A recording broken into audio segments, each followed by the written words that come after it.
Good afternoon, everybody, and welcome to Teen Book Tuesday. My name is Lorie, and I'm the teen librarian at Manlius Library in Central New York. And it's summertime. It's finally summertime. It has felt like summertime for about a month now, but it's finally here. And I have a stack of brand new nonfiction books that have just come into the teen room, and they all have something to do with summer. Maybe there's something you can do. You finally have time to do something fun and exciting in the summertime. And maybe it's just something related to summer, but they're all loosely connected to that.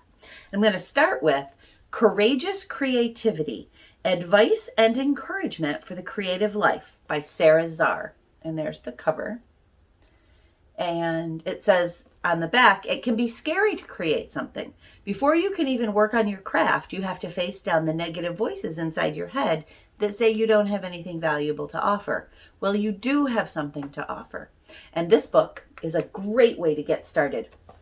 It's got lots of suggestions and encouragement and activities that can help you play, plan, make, share, and play again.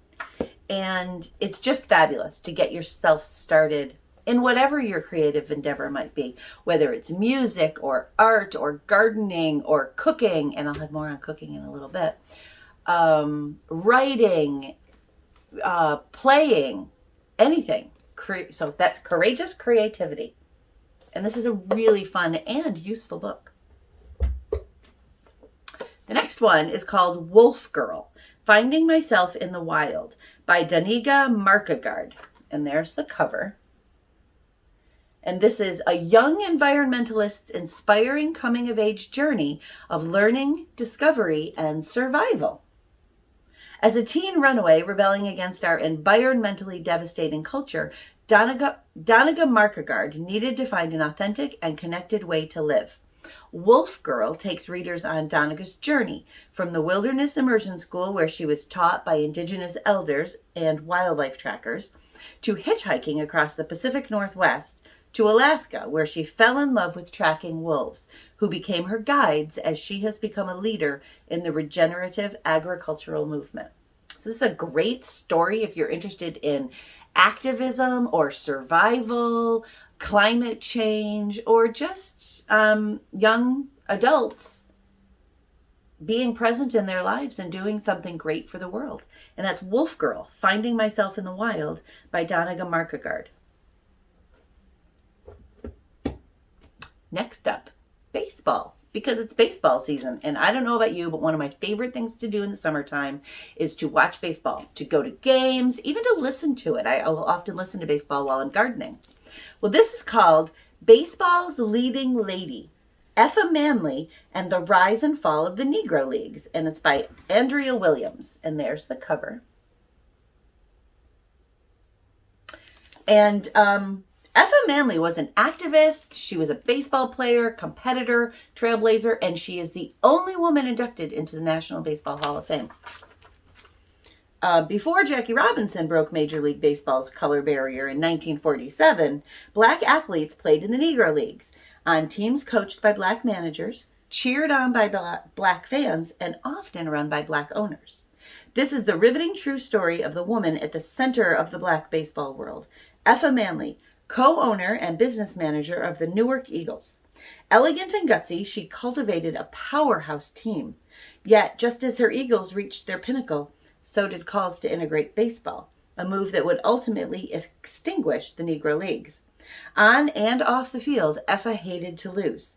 She had devoted her life to black empowerment, organizing civil rights protests, investing in community programs, and, of course, fighting for her team's place on an unequal field. But in the battle for black baseball, was the game rigged against her? This is a fascinating book. It's called Baseball's Leading Lady, and it reads like a novel. It has lots of pictures, actual photographs of the real people. And I highly recommend it. So that's Baseball's Leading Lady. Next up, Be You, Only Better. Real Life Self-Care for Young Adults and Everyone Else by Christy Hugstad. And it says it includes keys to physical, mental, emotional, social, and financial well-being. And there's the cover. And this has ideas for real self-care, things that go further than a facial and a pedicure, or just time for peaceful meditation. This is actual ways to live, lead, and love your best possible life. And that's be you, only better. Real life self-care for young adults and everyone else. Because sometimes self-care is making the hard decisions. Okay, I promised more on cooking, and I just got this book in, and I'm absolutely fascinated by it.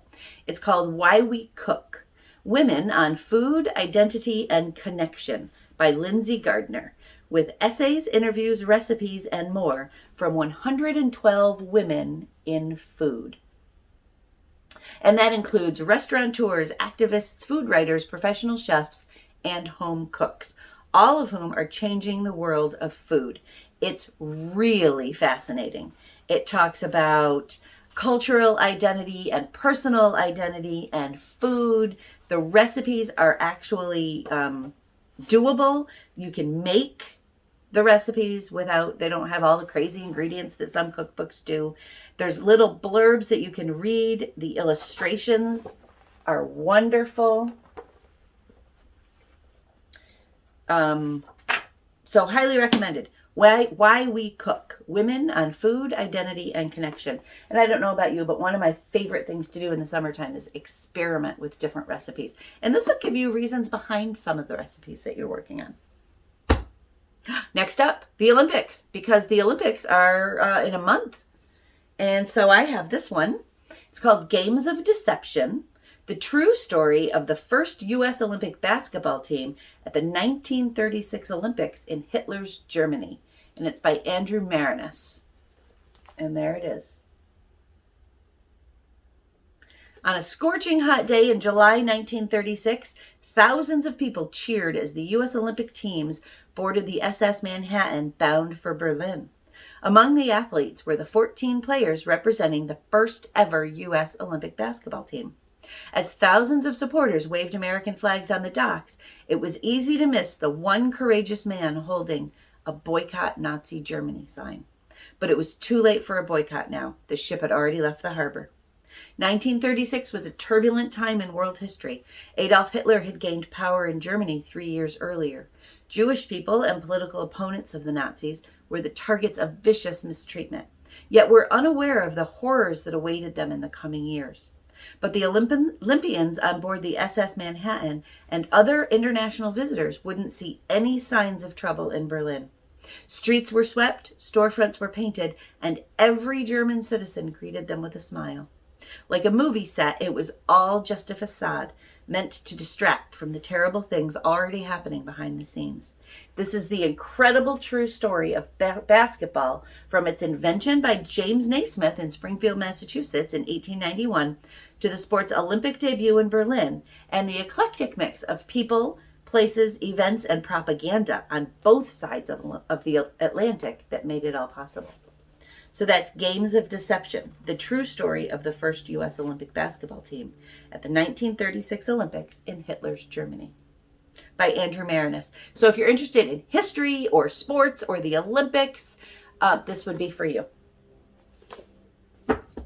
And finally, The Impossible Climb: Alex Honnold, El Capitan, and a Climber's Life, by Mark Sinnott.